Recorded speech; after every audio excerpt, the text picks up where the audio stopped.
I'm not really one to believe in ghosts or curses. I've always thought horror stories were just entertainment. Fun to scare yourself with before bed.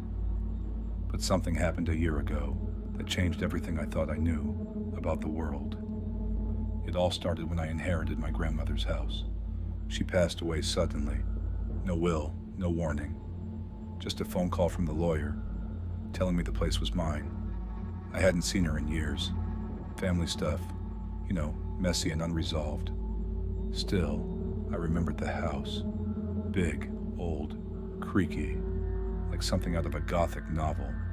And it always had this weird smell, like dust and dried roses.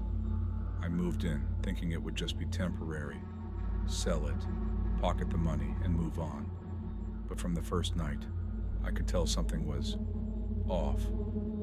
There were these cold spots in the hallways, the sound of footsteps when no one was there, lights flickering. I chalked it up to old wiring and drafty walls, but then I found the doll. I was cleaning out the attic, just tossing old boxes and furniture. In the farthest corner, behind some moth-eaten curtains, was a trunk, heavy, locked. I had to pry it open with a screwdriver.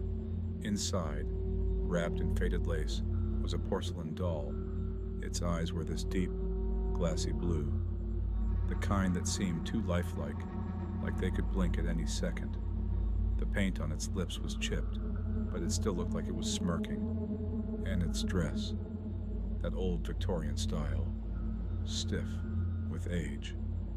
There was something else too, a note, handwritten in faded ink. Do not move her. She must stay in the dark. Of course, I laughed. Creepy? Yes. But I figured it was some relic from a superstitious ancestor. I brought the doll downstairs and placed it on the fireplace mantel. That was my first mistake. Things escalated almost immediately. The first night, I heard knocking, not on the doors or windows, but from inside the walls. Always 3 knocks, then silence. I'd go check and find nothing. Objects started moving. A glass would be on the kitchen table when I went to bed, and in the morning, it was in the sink. Chairs shifted position. I started feeling watched, especially in the living room where the doll sat.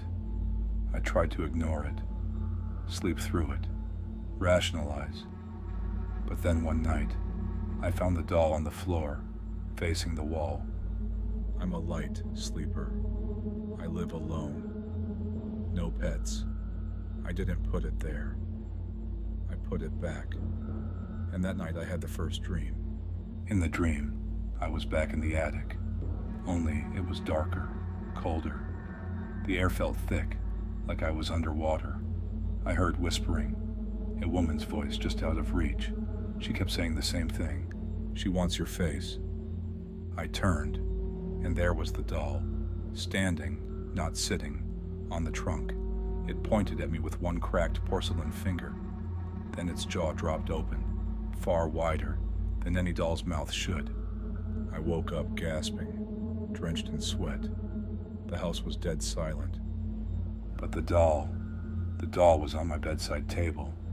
I was done pretending. I boxed the doll and drove it to the nearest antique shop. The owner, a hunched old man with shaking hands, refused to even touch it. He just stared at the box and said, "Where did you get her?" When I told him, he turned pale. He said something about a woman named Margot, my great-great-aunt. She'd been institutionalized in the 1920s after murdering her sister. Said she was trying to stop the girl in the doll from taking over her body. He showed me a newspaper clipping. There was a photo. Margot looked exactly like me. From that point on, I started losing time. I'd wake up in different clothes, find dirt under my nails with no memory of going outside. One morning, I found a drawing on the wall in my handwriting of a girl's face with no eyes. And the worst part, the doll's expression started changing. It wasn't just a smirk anymore. It was smiling, wide, too wide. I tried to destroy it. I burned it in the fireplace, watched it turn black, crumble. But the next morning, there it was, back on the mantel, clean, whole. It was like it never left. I finally snapped. I grabbed it and ran to the attic, threw it back into the trunk, nailed it shut, drenched it in salt.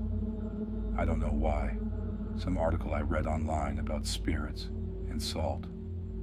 I sat there in the dark for hours, watching, waiting. And then the whispering started again. Not from the box this time, from behind me. You brought her down. You made her real. I turned, and for a moment, I wasn't in the attic anymore.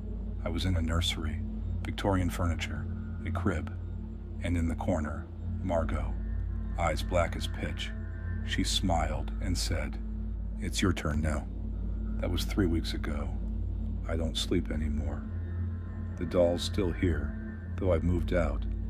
Doesn't matter. She follows. Sometimes I see her reflection in mirrors, even when she's not in the room. Sometimes I hear the knocking. 3 taps, always 3. I don't know what she wants fully, but I know this. If you ever find a doll wrapped in lace, in a locked trunk, with a warning note, don't touch it, because once she knows your face, she never forgets it, and eventually she wants to wear it.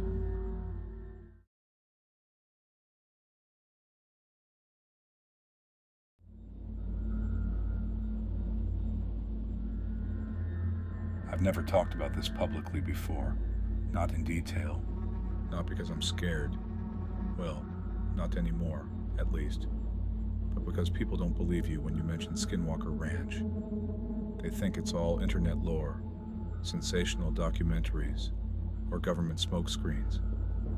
But I'm telling you, what happened to me out there was real, and I still don't have answers, only scars. I was part of a small research team, just 3 of us, tasked with installing motion-activated wildlife cameras and EMF sensors along the eastern perimeter of the ranch. This was about 4 years ago. I was doing contract work for a private defense contractor. And yes, that kind of contractor. I had a background in surveillance systems and signal monitoring. Our team lead, Mitch, was ex-military, cool, under pressure, strict by the book. Then there was Carla, quiet, analytical, a PhD in theoretical physics. And then there was me, just a tech guy. But I was curious, very curious. We arrived just before dusk. The landscape was alien. Red soil, twisted junipers, and this quiet. Not the peaceful kind, the oppressive, unnatural kind. The sun dipped behind the Winter Mountains as we set up camp about 500 yards from the main property. I remember Mitch cracking a joke to lighten the mood. "Let's try not to get possessed or abducted tonight." Huh. I chuckled. Carla didn't. She was staring at the ridgeline. That first night, it started small. Our sensors began glitching around 10:30 p.m. The infrared cams went completely white, like they were overexposed. The EMF detectors spiked off the charts, then flatlined. Mitch thought it was a setup error. I knew better. I double-checked the gear myself. Everything was wired correctly, shielded, fresh batteries. Then Carla said it. "Something's out there, northeast, about 300 meters. I followed her gaze, and I swear there was something moving. Not walking, gliding, too fast, too smooth, tall, slender. We couldn't see details, just a shape, darker than the dark. And then it stopped, dead still. We didn't sleep much that night. The next morning we checked the cameras. Every single one had recorded static during the same 11-minute window. No audio, no video. Just this tone, like a low hum, almost musical. I analyzed the waveform. It wasn't natural. It was structured, intentional. Mitch wanted to pull out and report the anomaly, but Carla insisted we stay. She said something was trying to communicate. I wasn't sure if she meant that literally, but the way she said it, it chilled me. That afternoon, I hiked out to reset the cameras further out. Alone. Big mistake. As I crossed the field near the old corral, my radio cut out. No signal. Then the air went heavy, like static before a lightning strike. I turned around, and there it was. Something standing in the middle of the field. Not an animal, not a person.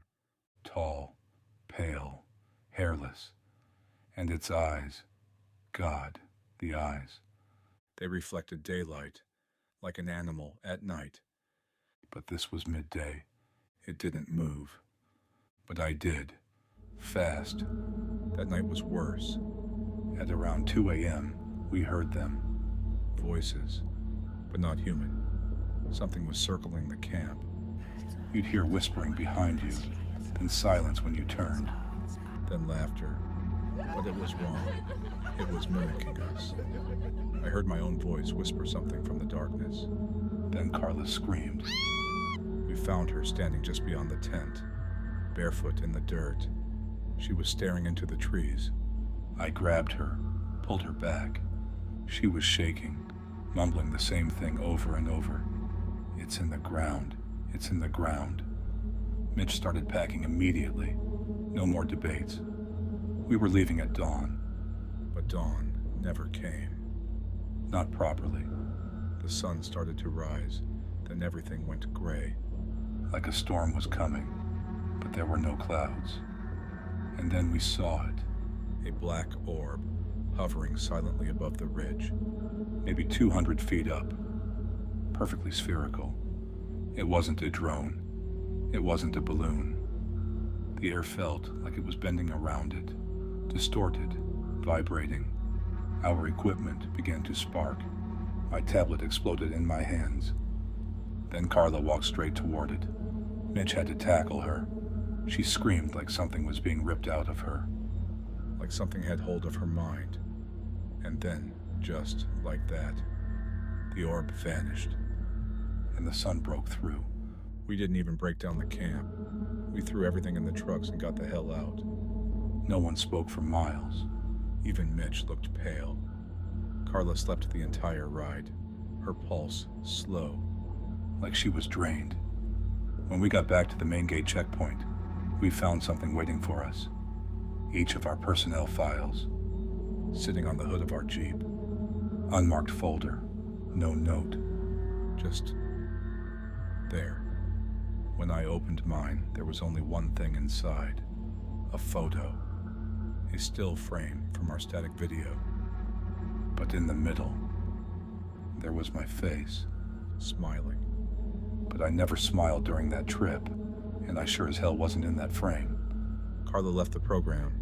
No explanation. She moved somewhere off the grid. No one's heard from her since. Mitch stayed in. But last I heard, he was under psychiatric observation. As for me, I wake up at 2:17 a.m. every single night. No alarm, no noise, just awake. And when I check my window, I see something standing at the tree line, watching. Same shape, same eyes. I don't know if it followed me, or if I ever actually left that place. All I know is this. If you ever get invited to Skinwalker Ranch, say no. No amount of money or curiosity is worth what waits out there, because it's not just a haunted location. It's a sentient place, and once it sees you, it never forgets.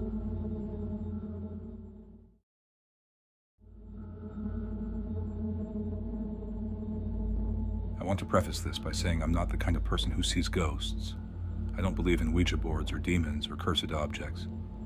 I've always been a skeptic, the kind of guy who rolls his eyes at ghost hunting shows and laughs at people who claim they've felt a presence. But after what I went through last October, I don't laugh anymore. This happened in South Carolina, in a place that's not even on the map anymore. It used to be the old Marshall Ridge Hospital, built in 1913 and shut down sometime in the 90s. I'm not sure why they closed it down. Some say asbestos. Others say there was a fire in the maternity ward. But no one ever rebuilt. The whole place just rotted. It started with a dare. I was in town visiting a friend from college, Mason, who grew up in the area.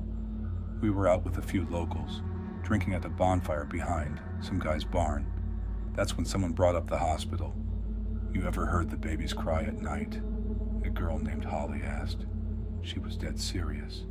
People go in and hear babies crying in the walls. Some don't come out. We all laughed, but then Mason leaned over and said, "Bet you $20 you won't spend a night in there." I took the bet. And to prove I wasn't scared, I told him I'd do it alone. The next night, I packed a backpack with water, a flashlight, a power bank, and a voice recorder. I also brought a camcorder Mason let me borrow. He drove me out there around 9 p.m. The place was worse than I expected, completely swallowed by woods. The windows were gone, doors half off the hinges, vines crawling up the brick like veins. Right as I stepped inside, my foot crunched on glass. The smell hit me. Mildew, rot, and something faintly like burnt hair. I turned on the flashlight. The walls were lined with old wheelchairs, rusted gurneys, broken medical equipment tossed in corners like garbage. But what really got me were the handprints. Little, child-sized handprints, smeared along the walls in faded brown. I picked a room on the second floor that looked the least destroyed. An old patient room with a window still intact. I set up my sleeping bag, turned on the recorder, and started narrating, just to keep my nerves down. 10:18 p.m. Everything seems quiet, cold, smells like mold. Might try to get some sleep. And for a while, I thought I could. Until the first sound came. It was faint at first, a soft, wet dragging noise from the hallway, like someone pulling a bag across the floor. I sat up and listened. Nothing, just silence again. Then, another noise, a whisper. It sounded like someone saying my name. Jason. I told myself it was the wind, just my brain playing tricks. But then, something knocked 3 times on the door. Slow, heavy. Knock, knock, knock. I opened the door with the flashlight. Nothing there. But the handprints were back, fresh ones, smeared across the outside of the door. I decided to walk around and get footage. Anything to stop my mind from spiraling. The halls were a nightmare. Every turn looked the same. Peeling paint, flickering exit signs, rusted filing cabinets spilling their guts. When I got to the old nurse's station, I found something weird. A chartboard with names still on it. Room 201, Baby L. Room 202, Stillborn. Room 203, Hold. That last one gave me chills. Hold? What does that mean? Then I found the baby incubator, tipped on its side, scratched all over. My flashlight started to flicker, so I slapped it. That's when the crying started. Not loud, just a faint whimper, like a newborn somewhere down the hallway. I whispered, "Hello?" It stopped, but behind me, I heard breathing. Shallow, fast, right behind my head. I ran.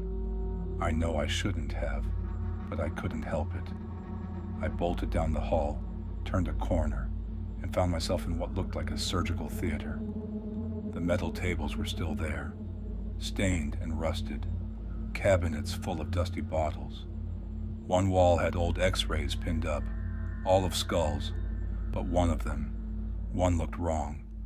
There was no skull, just a black mass in the shape of a head. No features, no bones, just a void. I was staring at it when the camcorder died, just cut out completely. Then the flashlight blinked and shut off. Pitch black, and in that darkness, I heard footsteps, deliberate, slow, coming closer. I held my breath. Then, I felt felt something touch my shoulder. I screamed. I'm not ashamed of that. I ran back the way I came, but the halls didn't look the same anymore. It felt like they were shifting, twisting. Every turn led to more darkness. I passed doors that were now open, though I swear they were shut before. One room had surgical lights swinging wildly, like someone had just run out. Another had writing on the walls, "Don't look at them," in red. At one point, I swear I passed Mason, just standing in the hallway. But when I called to him, he turned around, and his face was gone. Just smooth skin where eyes and mouth should have been. I dropped the camera. I ended up in the basement. Don't ask me how. I have no memory of going downstairs. The morgue. The air was like ice. My breath came out in clouds. The drawers were still there. Some open, some empty, some occupied. I walked past one and heard scratching from the inside. My flashlight flickered back on, weakly, just enough to see the drawer labeled number 47, unclaimed. The drawer trembled. I backed away, and then something crawled out. Gray, thin, no eyes.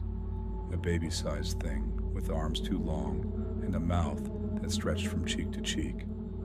It hissed. I ran. I finally found the staircase, took them 3 at a time, got to the lobby, or what was left of it. That's when I saw them. Figures, all of them, maybe a dozen, dressed like patients, hospital gowns, missing limbs. One dragged an IV stand, another held a scalpel. They were just standing there, watching me. I screamed for help. No answer. Then, one of them, a tall man with no lower jaw, started to speak. But the sound didn't come from his mouth. It came from all around me. "Stay with us." That's when I saw the clock on the wall. The hands were spinning backwards. I ran through them. I don't even know how. My legs just moved. I burst out through the front entrance, gasping like I'd just broken the surface of water. Mason was there. He jumped up like he'd seen a ghost. "You okay, man? You're bleeding." I looked down. My arms were covered in scratches, deep ones. I don't remember getting them. We drove away in silence. I didn't say a word. I never told anyone what I saw. Not really. Not all of it. 2 weeks after that night, I developed insomnia. Couldn't sleep more than an hour. The doctors said it was trauma, but that's not the worst part. Sometimes, when I'm half asleep, I hear it. That same voice. "Stay with us." And once, I woke up with a hospital bracelet on my wrist. It said, "Patient number 47." I don't know what that place was, but part of me never left.